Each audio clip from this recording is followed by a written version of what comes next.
Miss Sally here. Today I'm going to be making a how-to video for you, and it is a simple activity that I have done with kiddos of all ages. I've done it as young as with my toddlers all the way up to teenagers.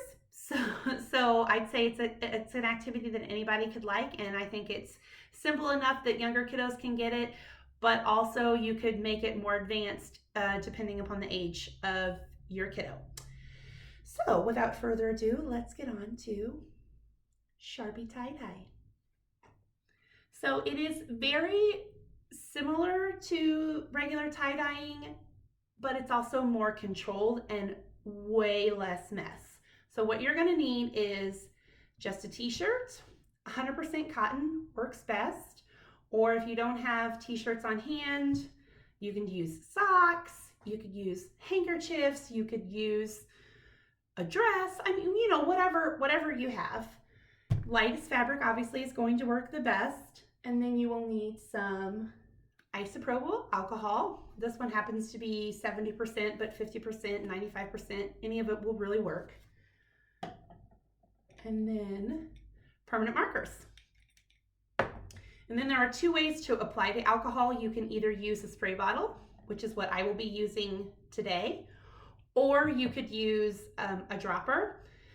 And those you may have either in like old medicine bottles, like from your infant acetaminophen or ibuprofen, those kinds of things. If not, I personally prefer the spray bottle method, and I think kids like it too. It's easier for them to maneuver, but without further ado, let's get to some creating. Okay, so the first thing you want to do obviously is create your design. And to do that, you'll want to make sure you have cardboard that's fairly thick so that your design does not bleed through. So just stuff that right in your shirt. Now for your younger kiddos, it will be kind of difficult if the fabric is moving around, so you want to make sure it's kind of tight. So either, you know, pull it tight and tape it, or if you're lucky like me, I happen to have a box that fit perfectly inside my t-shirt, and it kept it pretty stretched so the fabric wouldn't move around a lot. So there's an idea for you, and it gives them a nice solid surface, and they really could decorate 360 on this if they wanted to. So there's an idea. For the socks, I wasn't really worried about it bleeding through, so I didn't put anything in there. But again, this might be a good place to start for you too if you don't have any white t-shirts. So draw on your design. It could be as simple or as complex as you want. The design I chose says Big Bro because my niece and nephew just had twin siblings, and so these shirts are gonna go to Nashville.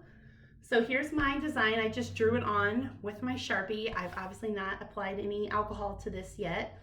So I've drawn on my design, and then here's my design on my sock. Now, as you can see on the sock, I was way less concerned about filling it in. There's lots of white spots. I literally just kind of colored it on just like that. Easy strokes, no big deal, because when you spray on the alcohol, it is going to make the colors bleed. They're going to spread. You're going to see some color mixing. And I think that's really the cool part about it, and that's the best part that the kids love. So obviously the more color you have, the more color it's going to spread. The darker the color, the more it's going to bleed in, and the darker the colors will stay once you spray them on. If there's not very much on there and your kid really sprays a lot of alcohol on it, you very much could fade out your whole shirt. So if you do have younger kiddos, really encourage them to put a lot on their fabric before you spray, or control the amount of alcohol you spray. All right, so once you have your designs on, then you're ready to spray with alcohol. I'm gonna shift the camera so you guys can get a better look, so hold on one moment.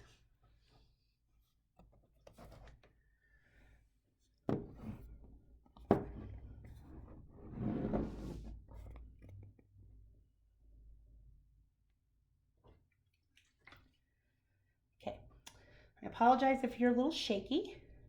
Then you're just gonna spritz it on. And you, again, the more you spray, the more it's gonna saturate. And I will say that on the socks, It does take a few minutes to spread completely. I mean, you'll see it in immediate effect, but it does take a little more time to spread completely. So give it a second.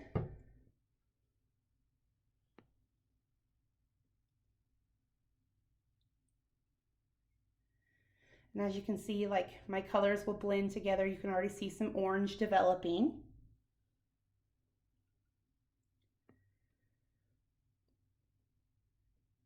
I do recommend you do this part in a ventilated area because the alcohol smell is pretty strong, so either outside or make sure your windows are open. So there's that one. And let me show you kind of what it looks like once it's dry. Here's the dried version of that. It kind of diffuses some. The colors will get lighter as they kind of continue to spread. As you can see, like I really got a lot of orange and stuff in the middle there. Okay, next I'm going to do the big bro shirt. So I'm just gonna spritz it.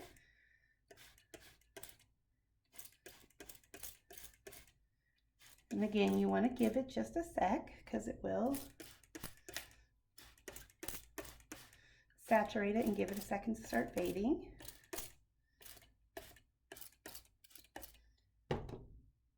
See, I'm starting to get some of my fade go.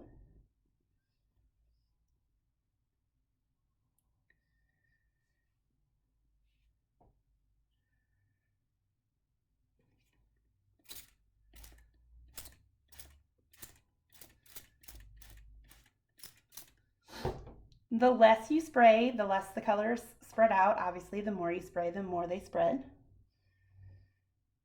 So it's up to you how far you want your design to spread out. This also would be a cool time to talk about with your older kids about some color diffusion and some color mixing.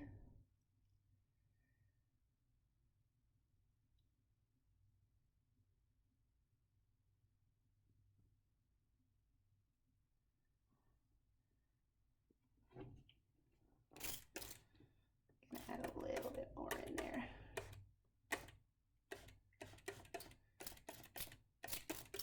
It almost gives it a bit of a shadow effect.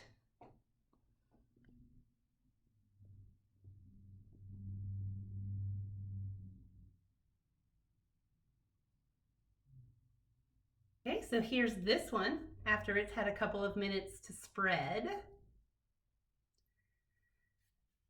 And then once the alcohol has completely dried, if you want to, you can also go back in. Here's another one I did. You can go back in with like black Sharpie. You can outline lettering if you've done, or you can outline flowers or shapes or anything like that that you've done, just to give it a little more definition. So there's that one. And then to set your design, you're just gonna pop it in the dryer, 15-20 minutes, let it set.